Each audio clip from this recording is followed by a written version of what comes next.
do direito à convivência familiar e comunitária. No artigo 19, é direito da criança e do adolescente ser criado e educado no seio de sua família e, excepcionalmente, em família substituta, assegurada a convivência familiar e comunitária em ambientes que garantam seu desenvolvimento integral. Toda criança ou adolescente que estiver inserido em programa de acolhimento familiar ou institucional terá sua situação reavaliada, no máximo, a cada 90 dias, ou seja, a cada 3 meses, devendo a autoridade judiciária competente, com base em relatório elaborado por equipe interprofissional ou multidisciplinar, decidir de forma fundamentada pela possibilidade de reintegração familiar ou colocação em família substituta, em qualquer das modalidades previstas no artigo 28 dessa lei. A permanência da criança e do adolescente em programa de acolhimento institucional não se prolongará por mais de 18 meses, salvo comprovada necessidade que atenda ao seu superior interesse, devidamente fundamentada pela autoridade judiciária. Aí tem que ser fundamentada pela autoridade judiciária.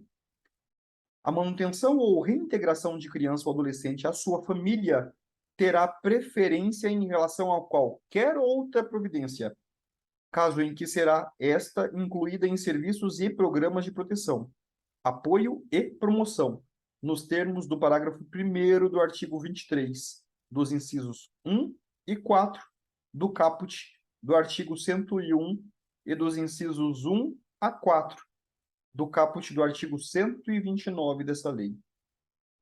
Será garantida a convivência da criança e do adolescente com a mãe ou o pai, privado de liberdade, por meio de visitas periódicas promovidas pelo responsável ou, nas hipóteses de acolhimento institucional, pela entidade responsável, independentemente de autorização judicial. Será garantida a convivência integral da criança com a mãe, adolescente que estiver em acolhimento institucional. A mãe adolescente será assistida por equipe especializada multidisciplinar.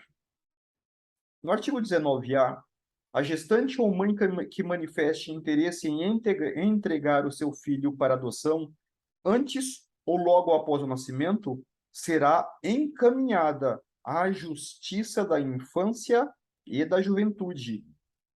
A gestante ou mãe será ouvida pela equipe interprofissional da Justiça da Infância e da Juventude, que apresentará relatório à autoridade judiciária, considerando inclusive os eventuais efeitos do estado gestacional e puerperal.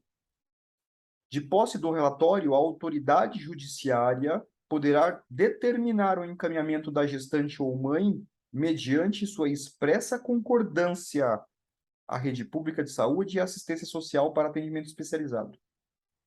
A busca à família extensa, conforme definida nos termos do parágrafo único do artigo 25 dessa lei, respeitará o prazo máximo de 90 dias, prorrogável por igual período, ou seja, de 3 meses, sendo prorrogáveis por mais 3 meses.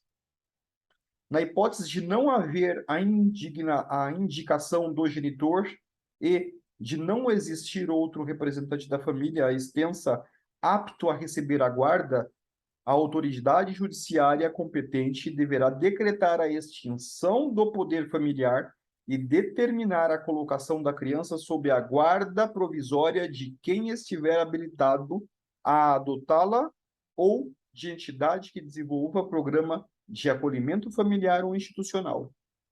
Após o nascimento da criança, a vontade da mãe ou de ambos os genitores, se houver pai registral ou pai indicado, deve ser manifestada na audiência a que se refere o parágrafo 1º do artigo 166 desta lei, garantindo o sigilo sobre a entrega. Na hipótese de não comparecerem à audiência nem o genitor, nem representante da família extensa para confirmar a intenção de exercer o poder familiar ou a guarda, a autoridade judiciária suspenderá o poder familiar da mãe e a criança será colocada sob a guarda provisória de quem esteja habilitado a adotá-la. Os detentores da guarda possuem o prazo de 15 dias para propor a ação de adoção, contado do dia seguinte à data do término do estágio de convivência.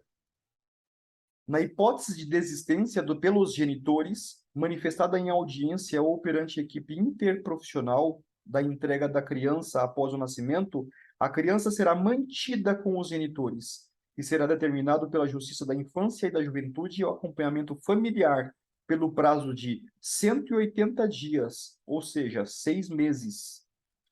É garantido à mãe o direito ao sigilo sobre o nascimento, respeitado o disposto no artigo 48 desta lei. Serão cadastrados para adoção recém-nascidos e crianças acolhidas, não procuradas por suas famílias, no prazo de 30 dias, contado a partir do dia do acolhimento.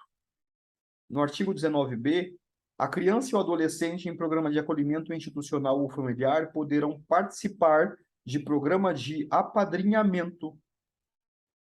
O apadrinhamento consiste em estabelecer e proporcionar à criança e ao adolescente vínculos externos à instituição para fins de convivência familiar e comunitária e colaboração com o seu desenvolvimento nos aspectos social, moral, físico, cognitivo, educacional e financeiro.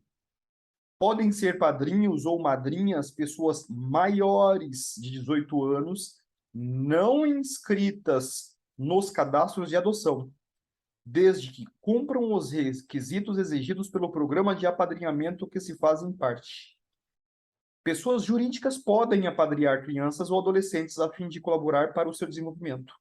O perfil da criança ou do adolescente a ser apadrinhado será definido no âmbito de cada programa de apadrinhamento, com prioridade para as crianças ou adolescentes com remota possibilidade de reinserção familiar ou colocação em família adotiva. Os programas ou serviços de apadrinhamento apoiados pela Justiça da Infância e da Juventude poderão ser executados por órgãos públicos ou por organizações da sociedade civil. Se ocorrer violação das regras de apadrinhamento, os responsáveis pelo programa e pelos serviços de acolhimento deverão imediatamente notificar a autoridade judiciária competente. Os filhos, havidos ou não da relação do casamento, segundo o artigo 20, ou por adoção, terão os mesmos direitos e qualificações proibidas quaisquer designações discriminatórias relativas à filiação. No artigo 21, o poder familiar será exercido em igualdade de condições pelo pai e pela mãe, na forma do que dispuser a legislação civil, assegurado a qualquer deles o direito de, em caso de discordância, recorrer à autoridade judiciária competente para a solução da divergência. No artigo 22, os pais incumbem o dever de sustento, guarda e educação dos filhos menores, cabendo-lhes ainda, no interesse desses, a obrigação de cumprir e fazer cumprir as determinações judiciais. No parágrafo único, a mãe e o pai, ou os responsáveis, têm direitos iguais e deveres e responsabilidades compartilhados no cuidado e na educação da criança, devendo ser resguardado o direito de transmissão familiar de suas crenças e culturas, assegurados os direitos da criança estabelecidos nesta lei. Artigo 23. A falta ou a carência de recursos materiais não constitui motivo suficiente para a perda ou a suspensão do poder familiar. Não existindo outro motivo que por si só autorize a decretação da medida, a criança ou adolescente será mantido em sua família de origem, a qual deverá obrigatoriamente ser incluída em serviços e programas oficiais de proteção, apoio e promoção. A condenação criminal do pai ou da mãe não implicará a destituição do poder familiar, exceto na hipótese de condenação por crime doloso sujeito à pena de reclusão contra o próprio filho ou filha. No artigo 24, a perda e a suspensão do poder familiar serão decretadas judicialmente, em procedimento contraditório, nos casos previstos na legislação civil, bem como na hipótese de descumprimento injustificado dos deveres e obrigações a que alude o artigo 22.